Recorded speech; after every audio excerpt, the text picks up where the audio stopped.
Y para hablar de este tema, lo tenemos al doctor Don Emilio Donini, médico generalista del Hospital Regional de Villa Santa Rosa de Río Primero. ¿Cómo le va, doctor? Muy buen día. Muchas gracias por esta comunicación.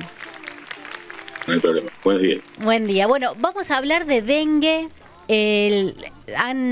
Veníamos ahí sin casos en nuestro departamento, han aparecido algunos casos en estos días, habíamos escuchado algo de la ciudad, de la localidad de La Para. ¿Y cómo estamos en el departamento, doctor? Bueno, antes que nada, te comento que nosotros lo que hacemos, los casos que tenemos denunciados solamente son los que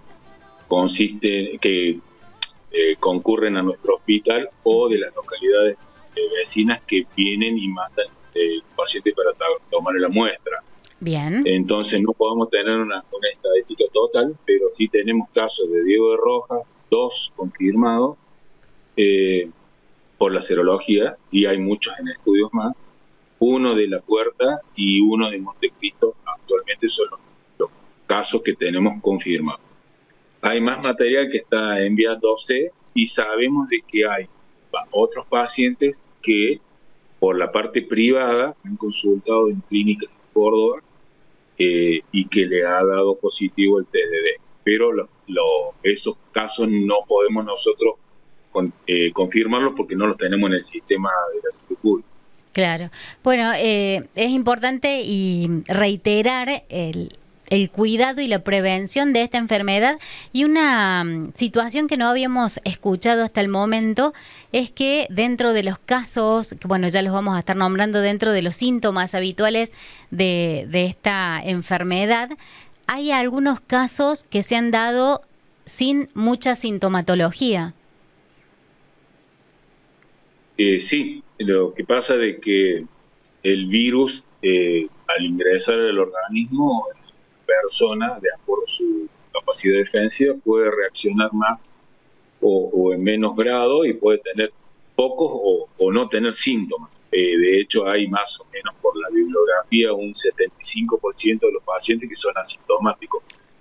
Que pasa en otras enfermedades también, por ejemplo, en la hepatitis clásica, en la hepatitis A, también hay un 80% de pacientes que están sin síntomas. Entonces, esto es lo que hace que se prosiga la propagación de la enfermedad, porque si no se podría cortar más rápido al tener todos los pacientes con síntomas. Claro. Y en este caso, de los que les ha tocado ser notificados o atender, ¿cuáles han sido los síntomas que prevalecen? Los síntomas son parecidos a cualquier proceso tipo gripal, pero sin el componente respiratorio. O sea, tiene dolor de cabeza, dolor de cuerpo, molestias estomacales, y después hay algunos que son un poquito más, digamos, selectivos, pero que no están en todos los pacientes, en los cuales hay una erupción cutánea y a veces también diarreas y vómitos. Pero generalmente dolor de cabeza y fiebre, dolor de cuerpo. Normalmente con esos síntomas la gente va a hacer consultas. Es habitual que, por ahí dolor de cabeza no tanto. Quizás cuando el dolor de cuerpo... Lo que pasa es que si no tiene fiebre, Ajá. Si no tiene fiebre, no se lo va a considerar posible de ser dengue. O sea, el síntoma más importante es fiebre, más el dolor de cabeza, cuerpo. Muy bien. En ese caso, el protocolo de la recepción del paciente es un análisis de sangre, ¿o cómo detectan ustedes tras estos síntomas? La sospecha, digamos, del caso es también de acuerdo de qué localidad está viniendo, de dónde es proveniente el paciente, como para que nos oriente bastante, porque el laboratorio es una prueba de serología que se tramita en Córdoba, y eso tarda entre un día o 2, y de acuerdo a la cantidad de laboratorio que se mande, se puede empezar a demorar más tiempo. Nos ha pasado otra vez, por ejemplo, cuando mandamos los PCR de COVID, empezó a demorar más porque había muchísimos casos y el laboratorio no daba tiempo a procesar todo.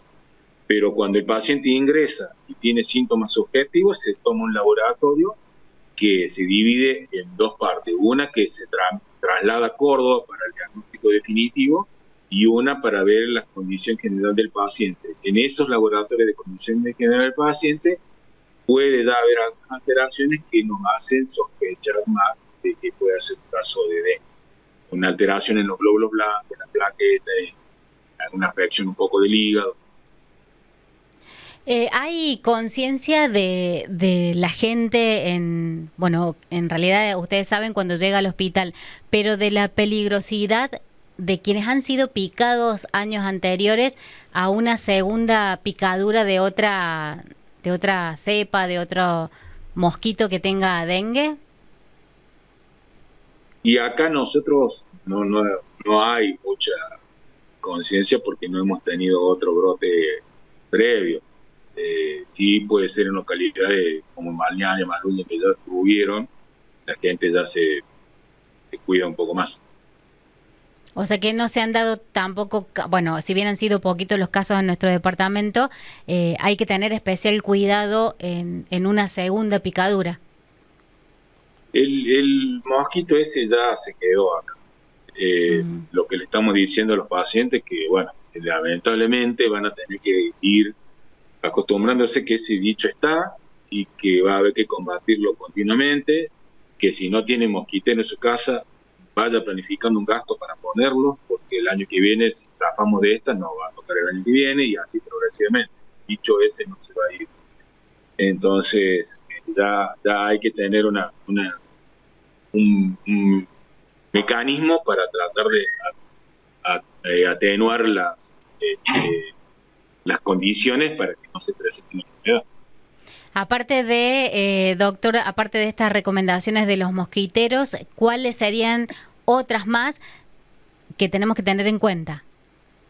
No, las clásicas que pasan en todas las propagandas, de fijarse de la recipiente con agua, que el bicho se reproduce en el agua, mejor dicho, en el huevo se coloca en el agua para que una parte de su desarrollo sea, la mitad del desarrollo es en el agua y la otra mitad es el adulto, el mosquito adulto. Entonces, los recipientes con agua tienen que ser removidos frecuentemente, evitar que haya colecciones de agua, fijarte los tanques de agua, todo lo que habitualmente pasa en la propaganda. Ajá. Y ponerse repelente en lo posible, porque, bueno, no podemos evitar el mosquito, lamentablemente.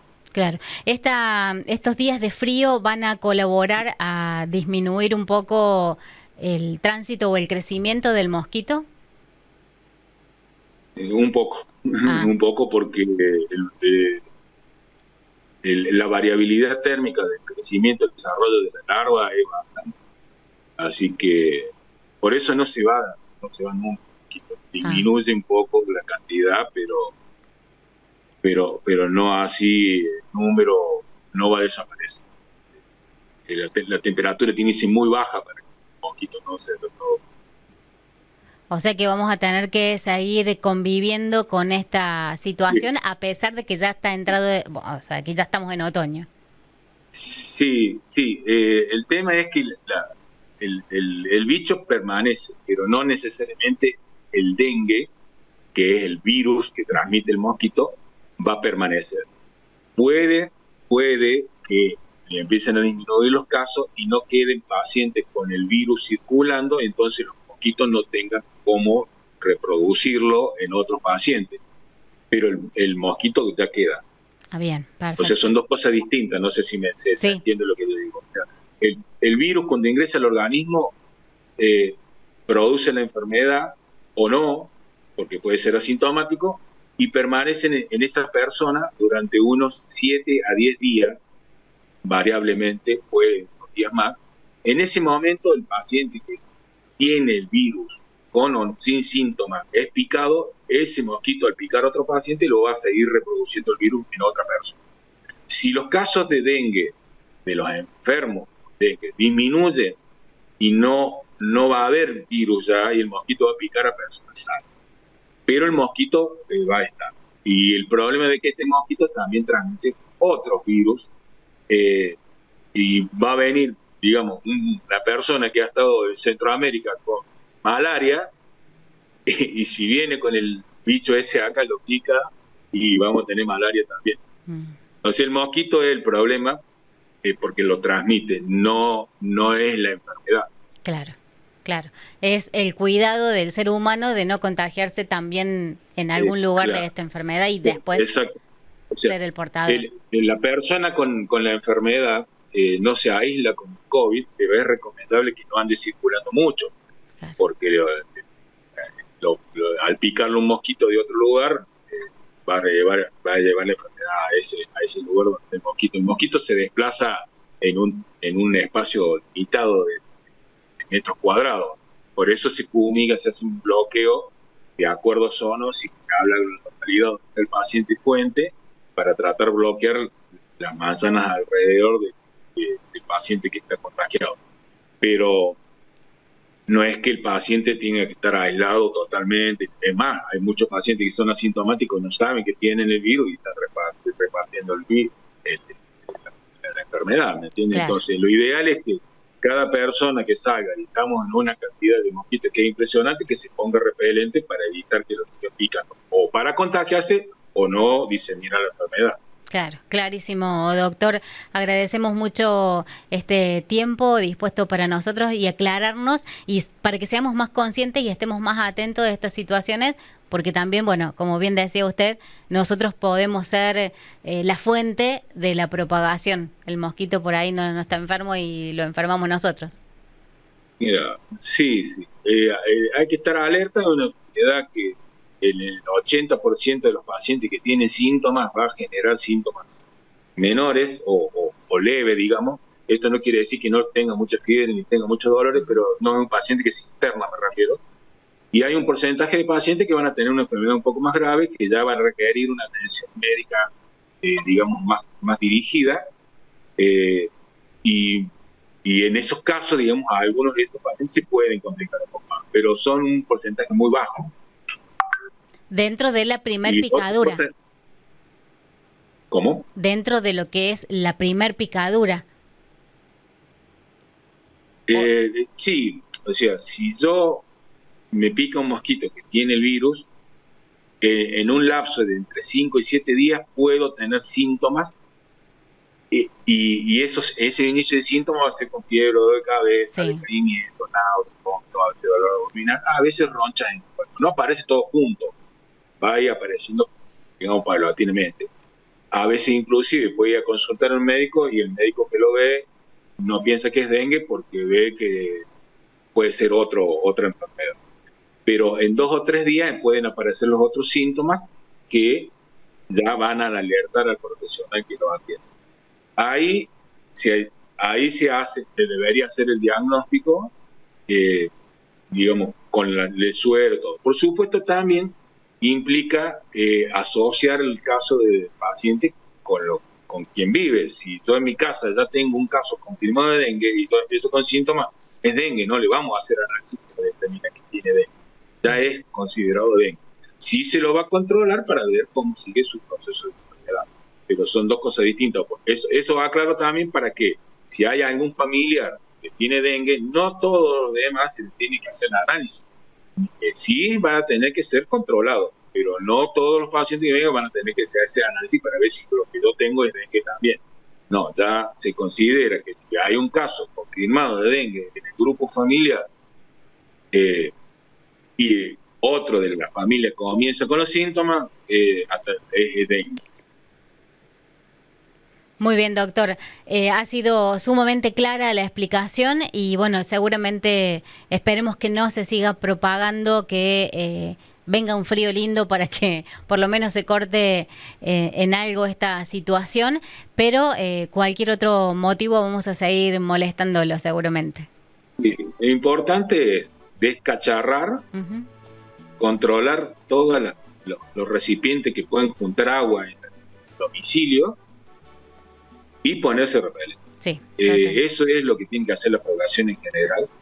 Seguramente cada localidad influenciará y vigilará los casos y actuará de acuerdo a lo que le determine el grupo de epidemiología y zoonosis que es de la provincia de Córdoba, de toda la provincia de Córdoba, pero la conducta individual es tratar de descacharrar su casa y sus alrededores y usar repelente y poner mosquitero.